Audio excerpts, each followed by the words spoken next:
Hello and welcome to Just Arsenal. My name is Neo, and today we're going to be covering the match over the weekend against Man United with a 3-1 win. But also, what is the future for Kai Havertz? Do you think he should stay? Do you think he should go? Do you think he needs to take the back seat? Let's not waste any more time and let's get straight into it. So, we indeed came off with a 3-1 win against Manchester United, a very convincing and comfortable win. Yes, they did have some opportunities for them to score on the break and the counter attack, but all in all, we were in control, and it shows how we were playing football. It shows them being in the low block that I've spoken about previously, and it also shows how they were just trying to suck us in and just trying to go for that one route over the top in order for them to get the counter attack or the direct ball into space.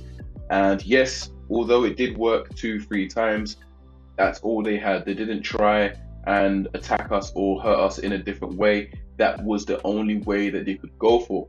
Now we need to turn our attentions onto Kai Havertz. He did have a bad miss. Yes, granted, he did get that penalty that was not awarded.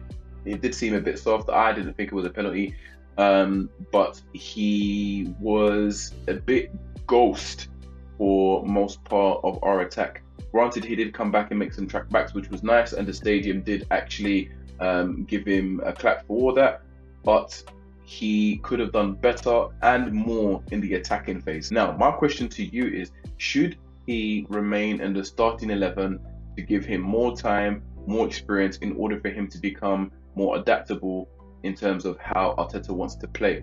Personally, I think he needs to take the back seat and maybe sit on the sub for a bit, maybe try to learn exactly how players are moving into these positions, or how Arteta wants our players moving into these transitions, and maybe he needs to take a back seat and just learn a little bit more, because it really does seem, or it did seem, that we were playing with 10 men multiple times throughout the game, especially when we were sacking. We needed someone that had a bit more fight, a bit more oomph, a bit more drive to get into these positions and actually take the game by the scruff of the neck, because really and truly, he could have had 2 goals very, very easily. So it did seem that Man United were trying to suck us into the press and then hit the ball over the top, especially how Onana was playing really, really high, and he almost became a part of the defense with how high he was playing. But they tried to do that, and unfortunately, it did happen 1 or twice where they did put us in the back foot. But fortunately for us, we were able to defend those other situations. As you can see here, they were set up in a familiar type of position as us, where they had a 4-3-3, Casemiro as a holding midfield, but they were a bit more rigid. But in certain instances, we had Lindelof going really wide, Martinez going really wide, Shaw pushing up to here, Saka pushing up to here, and then we had Onana, who kept coming into this position here. Whenever he had the ball, he was really, really high. Sometimes he was up here, all right? But what I want you to take into consideration is where our players were. And I think Arteta has become this tactician where he's starting to realize how to deal with a low block, or how to deal with an opposition that are trying to drag us into these traps.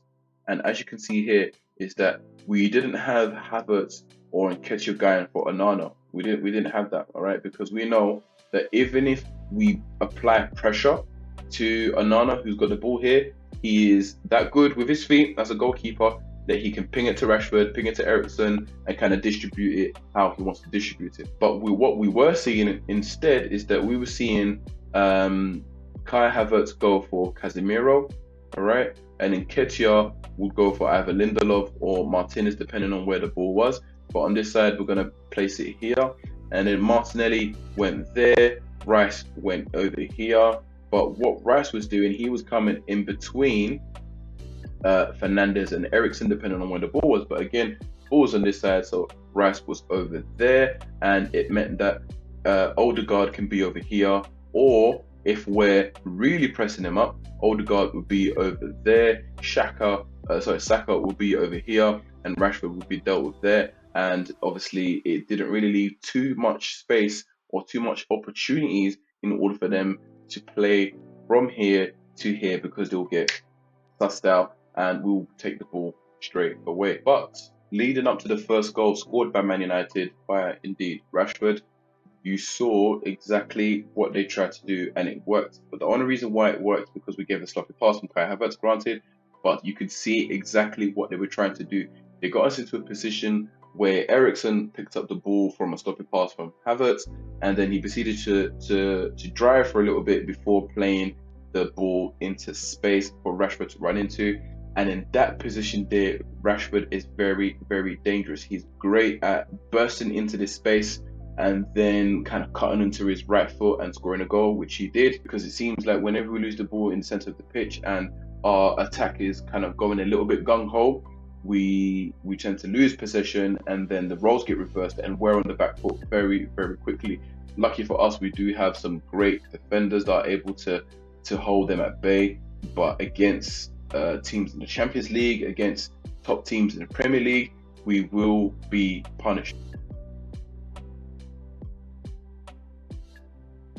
We've got Nketiah, who was doing a lot of movement. Granted, we do get that from Gabriel Jesus already, but it's good to see Nketiah adopting those same traits as Gabriel Jesus. And what he was doing is that he was dropping really, really deep.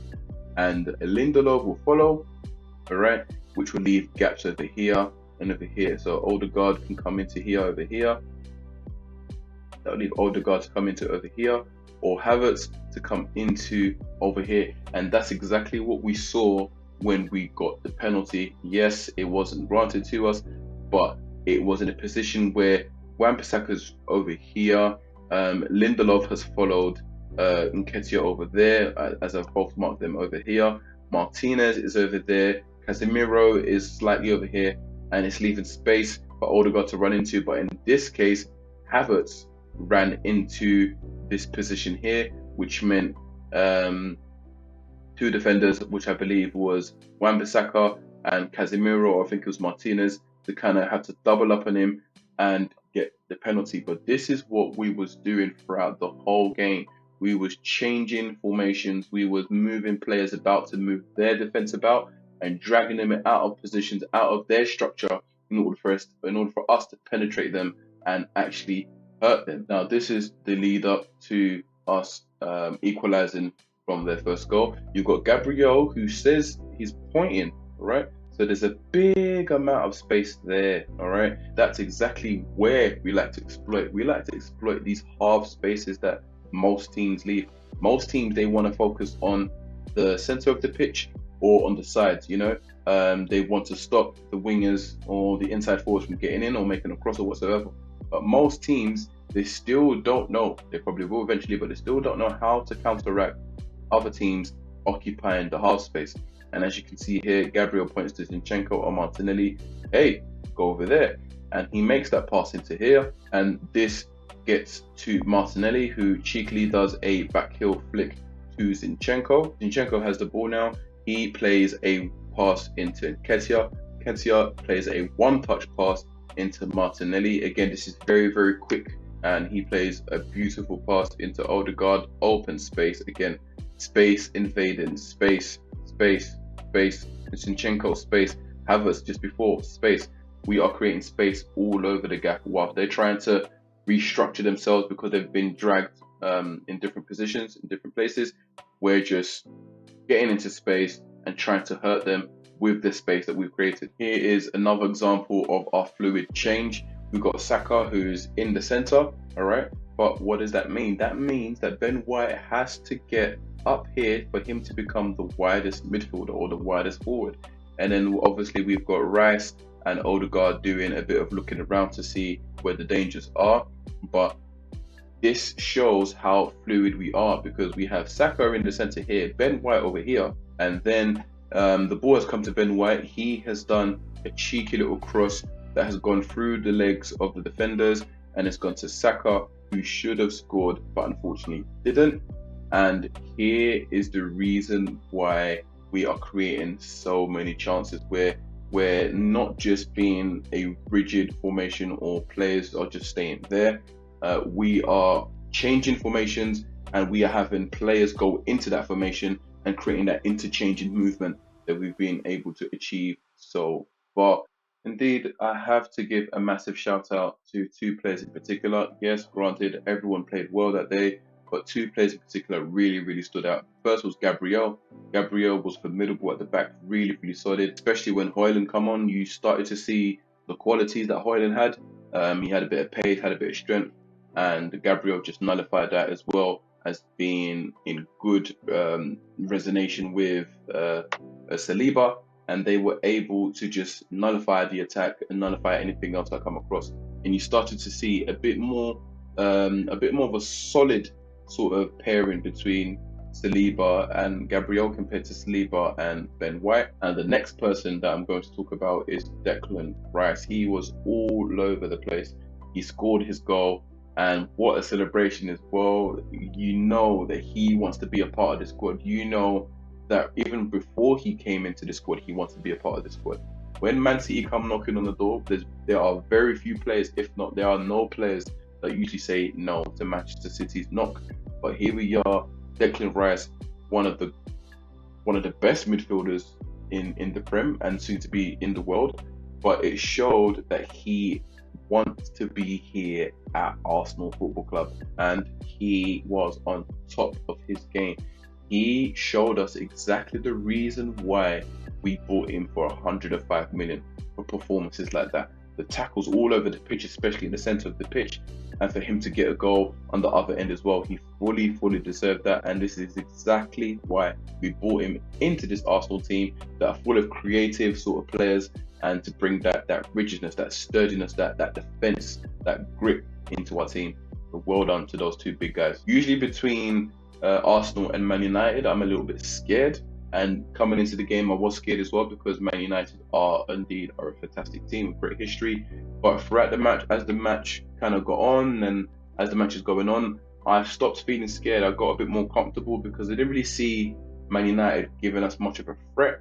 And that's not to take anything away from Manchester United, but in this match particularly, they did not threaten us with many or with much occasions as much as they wanted to. What do we do with Kai Havertz? Do we give him more chances? Do we give him a bit more time? Do we give him a bit more love, as Arteta suggested? Let us know how you feel about Champions League and what we should do with Kai Havertz.